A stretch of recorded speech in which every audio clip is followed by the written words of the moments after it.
मेरा नाम राजा है, मेरी पत्नी का नाम रानी है। हम लोग बहुत ही ज़्यादा गरीब थे। कुछ दिन ऐसे भी आते थे जब हमारे पास खाने के पैसे भी नहीं होते थे। मेरी पत्नी एक होटल में साफ़ सफाई का काम करती थी और मैं एक अस्पताल में वार्ड बॉय था। हमें घर किराया भी देना होता था। हमारी शादी को 3 साल हो चुके थे, लेकिन हमारे हालात अच्छे नहीं चल रहे थे। कभी कभी मेरी पत्नी अपने होटल से कुछ बचा कुचा खाना ले आती थी जो हम खा लेते थे। मैं उसको कहता था कि वो खाना मेरे लिए नहीं लाया करो, जो लोग अपने पेट में छोड़ देते हैं, मुझे बुरा लगता है। मैंने उसे मना कर दिया, लेकिन अगर वो खाना नहीं लाती तो हम खाते क्या? ये बात भी अपनी जगह सच थी। बहुत बुरा लगता था। ज़िंदगी इतनी बुरी हो गई कि लोगों का बचा कुचा खाना पड़ता है। हमारे घर का किराया था, साथ ही बिजली का बिल और घर के सौदे भी लेने पड़ते थे, जो हम दोनों की तनख्वाह से पूरे नहीं होते थे। मैं बहुत ज़्यादा परेशान रहता था, लेकिन मैं एक अच्छा इंसान था। मैंने आज तक किसी के साथ कुछ बुरा नहीं किया था। मैं गलत तरीके से पैसे नहीं कमाना चाहता था। नहीं तो आजकल तो अस्पताल वगैरह में बहुत रिश्वत चलती है। आप अस्पताल की सप्लाई का सामान बेच सकते हैं। मेरे साथ कुछ लोग ये सब कुछ करते थे, लेकिन मैं ऐसा नहीं करता था, बल्कि मैंने उन लोगों को भी पकड़वा दिया था जो ये काम करते थे। इसलिए मेरा कोई दोस्त भी नहीं था जो मुश्किल में मेरे काम आ सके। मुझे मेरी पत्नी का ही सहारा था, जो जैसे तैसे मेरे साथ थी। हम दोनों ही ज़्यादा पढ़े लिखे नहीं थे। मैंने सिर्फ हाई स्कूल किया हुआ था और मेरी पत्नी तो बिल्कुल भी पढ़ी लिखी नहीं थी। फिर कुछ बहुत ही अजीब हुआ, जिसके बारे में मैंने कभी सोचा नहीं था। एक दिन मैंने अपनी पत्नी के पास बहुत सारे पैसे देखे और आज पहली तारीख नहीं थी कि उसे उसकी तनख्वाह मिली हो। फिर उसके पास इतने सारे पैसे कहाँ से आ गए? मैं हैरान रह गया और वो पैसे मुझसे छुपा रही थी, लेकिन मैं देख चुका था। मैंने कहा, ये तुम्हारे पास इतने सारे पैसे? तो उसने कहा कि नहीं, तो आपको गलतफहमी हुई होगी, ऐसा कुछ नहीं है। मैंने कहा कि मैंने अपनी आंखों से पैसे देखे हैं, झूठ बोलने की ज़रूरत नहीं है, बता मुझे क्या बात है। फिर उसने मुझे कहा कि दरअसल वो होटल में एक औरत का पर्स रह गया था और उसमें से मैंने पैसे निकाल लिए। मैंने कहा कि पहले तो तुम लोगों के बचे खुचे खाने घर पर लाया करती थी, अब तुमने चोरी भी करना शुरू कर दी। उसने कहा, इसमें चोरी कैसी? वो अपना पर्स भूल गई थी और मुझे मिल गया तो ये मेरा हो गया। मैंने कहा कि ऐसा बिल्कुल भी नहीं है। हो सकता है वो कल को अपना पर्स लेने के लिए वापस आए, फिर तुम क्या करोगी? तुम ये सारे पैसे वापस करो। मैंने कहा कि मुझे कोई भी मसला नहीं चाहिए, ये पैसे तुम वापस कर दो, मैनेजर को दे दो। उसका कहना था कि होटल के मैनेजर को दे दिए तो वो अपनी जेब में डाल लेगा, जिसके पैसे उसको वापस नहीं करेगा। मैंने कहा कि वो जिसको चाहे पैसे उसको वापस करे या ना करे, लेकिन तुम तो अपनी तरफ से कोई गलत काम नहीं कर रही होगी ना, तुम ये पैसे वापस कर देना। मेरी पत्नी ने कहा ठीक है, और अगले दिन वो पैसे वापस कर दिए। और दूसरे दिन हमारे पास इतने भी पैसे नहीं थे कि हम कुछ खा लेते। अगले दिन मेरी पत्नी ने मुझे काफ़ी बातें सुनाई और उसने कहा कि कल तुमने पैसे वापस ना करवाए होते तो आज हमारे पास इतने पैसे होते कि हम खाना खा लेते। मैंने उससे कहा कि देखो, मैं हमेशा सही काम करता हूँ, मुझे गलत काम करना पसंद नहीं है, और तुम भी एक अच्छी इंसान थी, इसीलिए मैंने तुमसे शादी की थी। मेरी पत्नी कहने लगी कि खाली अच्छाई से पेट नहीं भरता है, आजकल चीज़ें महंगी हो गई हैं, हम लोग कैसे सब कुछ करेंगे। मैंने उससे कहा कि हम लोग थोड़ी चीज़ में गुजारा कर लेंगे, लेकिन चोरी नहीं करेंगे, और किसी की चीज़ उसकी मर्ज़ी से उठाई जाए, उसके सामने उठाई जाए या उसकी गैर मौजूदगी में उठाई जाए, वो चोरी ही होती है। इसलिए तुम आइंदा इस तरह कुछ नहीं करोगी। मेरी पत्नी को जब से मैंने ये बात कही थी, तब से वो बहुत ज़्यादा गुस्से में थी और मेरे साथ ठीक तरह से बोल भी नहीं रही थी, लेकिन मुझे कोई परवाह नहीं थी। मुझे पता था कि वो खुद ही ठीक हो जाएगी, क्योंकि हराम के पैसे आपको कभी भी फ़ायदा नहीं देते हैं, वो आपके लिए कोई ना कोई मुसीबत ही लेके आते हैं। हमारे हालात बहुत ख़राब थे, क्योंकि महीने की आखिरी तारीख चल रही थी। इसलिए मेरी पत्नी मुझे रोज़ ताने देती थी कि घर का किराया भी देना है। वो पैसे भगवान की तरफ से मिले थे, हो सकता है भगवान ने हमारी मदद के लिए भेजे हों, लेकिन आप ऐसी बातों को नहीं समझते। आप तो बस सच्चाई के पुजारी हैं। जाइए, चाहे जहाँ से पैसे लेकर आइए, क्योंकि मुझे भूख लगी है और मुझे खाना खाना है। मुझे लगता था कि मेरी पत्नी मेरी बात मान जाएगी, लेकिन कुछ दिन के बाद मैंने फिर से उसको कोई चीज़ छुपाते हुए देखा। जब उसने मुझे देखा तो कहने लगी कि ऐसा कुछ भी नहीं है और बात को बदल दिया। उसके बाद वो अचानक से मेरे साथ ठीक से बर्ताव करने लगी, जबकि काफ़ी दिनों से उसने मुझे ठीक से पुकारा भी नहीं था। मेरे पास इतना समय भी नहीं होता था। शायद औरत को पता होता है कि मर्द को किस तरह अपनी बातों में लगाना है। एक दिन मेरी पत्नी ने मुझे एक चीज़ दिखाई। उसने कहा कि मैं ये चीज़ लेना चाहती हूँ। वो एक बहुत ही प्यारी अलमारी थी। मैंने उससे कहा कि उसकी कीमत बहुत ज़्यादा है, हम नहीं ले सकते। तुम एक ऐसी चीज़ क्यों देखती रहती हो जो हम खरीद नहीं सकते? उसने कहा कि खरीद नहीं सकते तो इसका मतलब ये तो नहीं ना कि देख नहीं सकते। मुझे ये अलमारी बहुत पसंद है। मैंने कहा कि ठीक है, जिस दिन पैसे होंगे उस दिन मैं तुम्हारे लिए ख़रीद लूँगा। लेकिन मुझे पता था कि हमारे पास इतने पैसे नहीं होंगे। और फिर मेरी पत्नी खामोश हो गई और एक हफ्ते बाद मैं ये देखकर दंग रह गया कि उसने वो अलमारी ख़रीद ली थी और वो हमारे घर भी आ चुकी थी। वो बहुत ज़्यादा खुश थी और अलमारी को साफ़ करके उसमें कपड़े रख रही थी। मैंने कहा कि ये कहाँ से ली तुमने? ये तो बहुत महंगी थी। उसने कहा कि मेरी एक दोस्त ने मेरे लिए ख़रीदी है क्योंकि मेरा जन्मदिन आने वाला है। मैंने अपनी पत्नी की आंखों में देखा। मैंने कहा कि तुम मुझे पागल बना रही हो क्या? तुम्हारा जन्मदिन तो 3 महीने बाद है। मेरी पत्नी थोड़ी सी घबरा गई और उसने कहा कि हाँ, तो मेरी वो दोस्त बाहर के मुल्क जा रही है। 3 महीने बाद वो यहाँ पर नहीं होगी, इसलिए उसने पहले ही मुझे मेरा गिफ्ट दे दिया। वो मेरी बहुत अच्छी दोस्त है। मैं हैरान था कि आजकल इतना तो कोई भी अच्छा नहीं है कि इतना महंगा तोहफ़ा दे।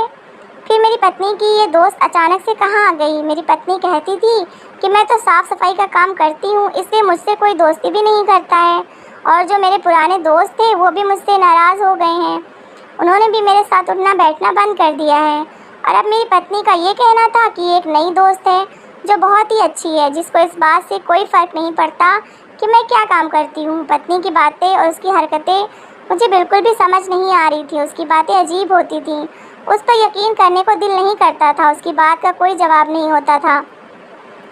मैंने कहा कि ठीक है, अगर तुम्हारी दोस्त ने दी है तो, क्योंकि मुझे ये भी अच्छी तरह से पता था कि मेरी पत्नी के पास इतने पैसे कहाँ से आएंगे। और अगर उसके पास पैसे आएंगे तो वो यही सोचेगी कि घर का कोई काम सामान ले लेते हैं।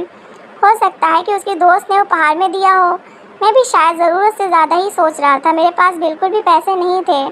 फिर भी मेरी पत्नी ने मेरा साथ दिया था। हर तरह से वो मेरी सहायता करने की कोशिश करती थी। मुझे उसके बारे में इस तरह से नहीं सोचना चाहिए था। इसलिए 1 महीना हो गया और मैंने इस बात को भी भुला दिया।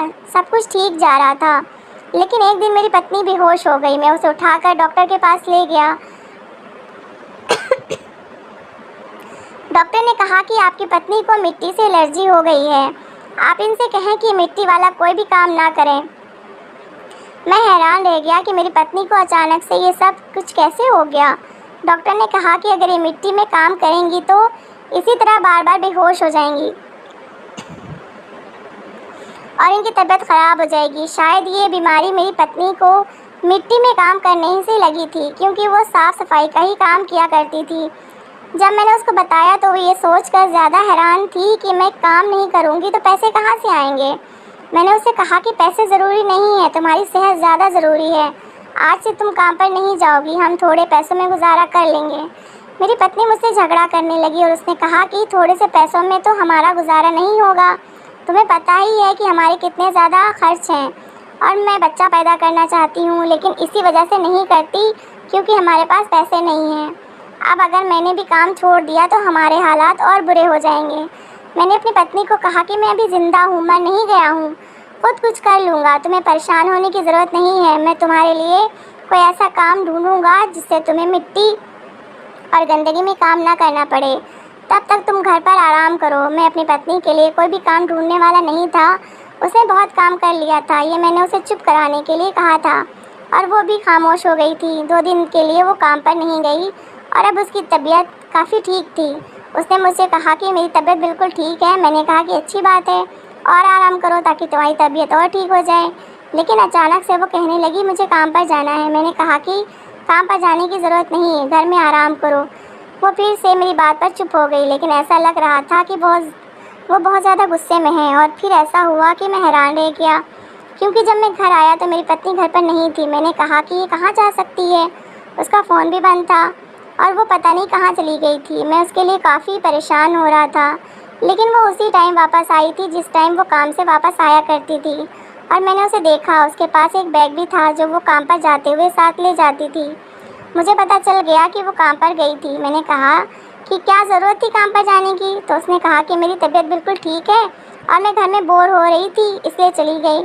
मैंने कहा कि तुम किस तरह की इंसान हो, तुम बोर हो रही थी तो काम करने चली गई, तुम्हें क्या वो काम करना अच्छा लगता है? उसने कहा कि मुझे वो काम करना अच्छा लगता है या नहीं, लेकिन मुझे पैसे कमाना अच्छा लगता है। मैंने कहा कि इतने पैसे तो मिलते नहीं तुम्हें, थोड़े से पैसे मिलते थे, फिर भी पागल हो रही हो। खैर मैंने उसे मना किया, लेकिन उसने अगले दिन भी यही किया। उसकी तबीयत ख़राब थी, उसे मिट्टी से एलर्जी थी, पर वो यही काम करने के लिए बार बार जा रही थी। मुझे ऐसा लगने लगा कि कोई गड़बड़ ज़रूर है। मेरी पत्नी काम करने के लिए इतनी ज़्यादा बेचैन क्यों हो रही है? एक दिन मैंने सोचा कि मैं उसके रेस्टोरेंट में जाता हूँ और उन लोगों को ही कहता हूँ कि इसको नौकरी से निकाल दें, क्योंकि ये तो घर पर बैठने वाली नहीं। मुझे ये आइडिया बहुत अच्छा लगा। मैं वहाँ पर चला गया और मैंने जाकर मैनेजर से बात की। जब मैंने उसको कहा कि मेरी पत्नी को नौकरी से निकाल दें, तो उसने कहा कि कौन सी पत्नी है आपकी, नाम बताएं। उसका मैंने नाम बताया तो वो सोच में पड़ गया। मैं हैरान हुआ कि क्या यह मेरी पत्नी के बारे में नहीं जानता। उसने कहा कि आपकी पत्नी तो यहाँ 1 साल पहले काम करती थी, अब तो यहाँ पर काम नहीं करती। और हमने उसे निकाला भी इसीलिए था क्योंकि वो अपना काम ठीक से नहीं कर रही थी। ये सुनकर मैं हैरान रह गया। मेरी पत्नी वहाँ काम नहीं करती, उसे वहाँ से निकाल दिया गया और ये 1 साल पुरानी बात है, लेकिन उसने मुझे बताया तक नहीं। उन्होंने कहा कि वो यहाँ पर काम नहीं करती है, आपको कोई गलतफहमी हुई है। मैं बहुत परेशान हो गया, कुछ समझ में नहीं आ रहा था कि मैं क्या करूं। फिर मेरी पत्नी कहाँ जाती थी, क्या काम करती थी, वो पैसे कहाँ से लाती थी? अगर वो किसी और होटल में काम कर रही थी तो मुझे बता सकती थी, इसमें छुपाने वाली क्या बात थी? और अगर उसने मुझे छुपाया था तो इसका मतलब यही था कि कोई ना कोई गड़बड़ ज़रूर है। अगर मैं अपनी पत्नी से पूछता तो वो मुझे सच कभी भी नहीं बताती, वो मुझे अपनी बातों में उलझा लेती और कोई ना कोई झूठ बोल देती। इसलिए मेरे पास एक तरीका था कि मैं अपनी पत्नी का पीछा करूं और देखूं कि वो कहाँ पर जाती है। इसी तरह एक दिन मैंने उससे कहा कि मैं काम पर जा रहा हूँ, जबकि मैं घर में ही छुप गया। मेरे जाते ही वो फ़ौरन काम पर जाने के लिए तैयार हो गई। उसने बैग में कुछ सामान भी रखा था, लेकिन मैं देख नहीं पाया था कि वो क्या है। इसके बाद वो घर से निकल गई और मैं भी उसका पीछा करने लगा था, मगर वो उसी जगह पर जा रही थी जहाँ पर होटल बना हुआ था। लेकिन वो लोग तो कह रहे थे कि मेरी पत्नी यहाँ पर काम नहीं करती है। फिर थोड़ी देर बाद मैंने देखा कि वो एक दुकान में चली गई। उसने वहाँ से कोई चीज़ ली और उसके बाद वो सड़क के कोने पर खड़ी हो गई। थोड़ी देर के बाद एक आदमी आकर उसके पास खड़ा हो जाता। वो आदमी कुछ देर वहाँ पर खड़ा रहता, फिर मेरी पत्नी को कोई इशारा करता। मेरी पत्नी उसको एक चीज़ दे देती जो इतनी छोटी थी कि दूर से दिख भी नहीं रही थी, और वो आदमी मेरी पत्नी को ढेर सारे पैसे दे देता। मैं दंग रह गया कि मेरी पत्नी क्या कर रही है। इतना तो मैं समझ गया था कि वो कोई चीज़ बेच रही है, लेकिन ऐसी कौन सी चीज़ थी जो लोग भी उसे छुप छुप कर ले रहे थे और वो भी मुंह छुपाकर बेच रही थी? मुझे समझ में नहीं आ रहा था। मैंने ऐसा किया कि एक रुमाल से अपना चेहरा छुपाया और अपना काला चश्मा भी पहन लिया। इसके बाद मैं भी उसके पास जाकर खड़ा हो गया, लेकिन उसने मेरी तरफ नहीं देखा। मैं उससे थोड़ा पीछे खड़ा था। मैंने इतना कहा कि मुझे भी चाहिए। उसने मेरे हाथ पर वो चीज़ रख दी और मुझे कहा कि 1000 रुपये दे दो। मैंने 1000 रुपये दे दिए, लेकिन पैसे उसके हाथ में देने के बाद मैंने उसका हाथ पकड़ लिया। वो हैरान होकर मेरी तरफ देखने लगी कि ये मेरा हाथ किसने पकड़ लिया है, और मैंने चेहरे से रुमाल हटा दिया। वो मुझे देखकर दंग रह गई और बहुत ज़्यादा परेशान हो गई।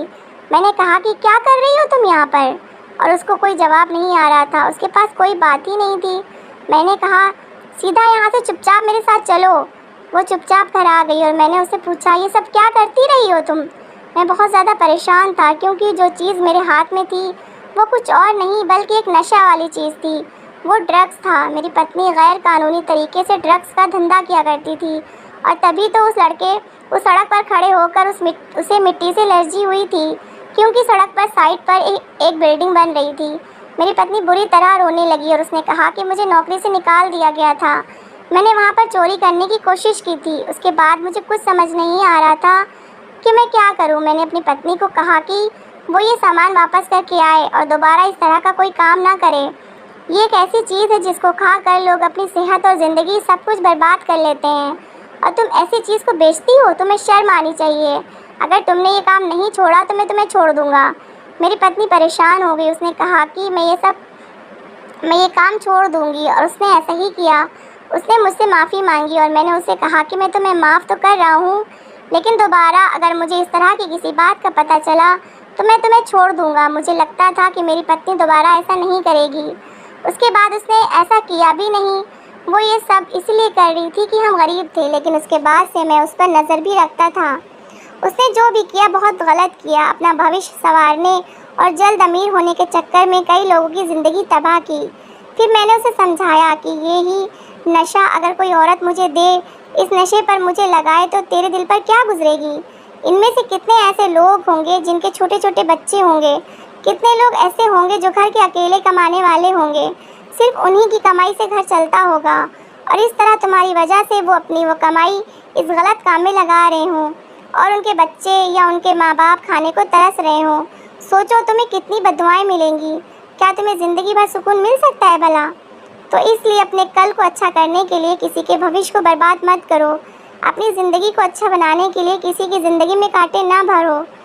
आप ऐसा करने से ज़िंदगी में कभी भी सुकून हासिल नहीं कर सकते, बल्कि आप जैसा किसी के साथ करेंगे कल वैसा ही आपके साथ होगा।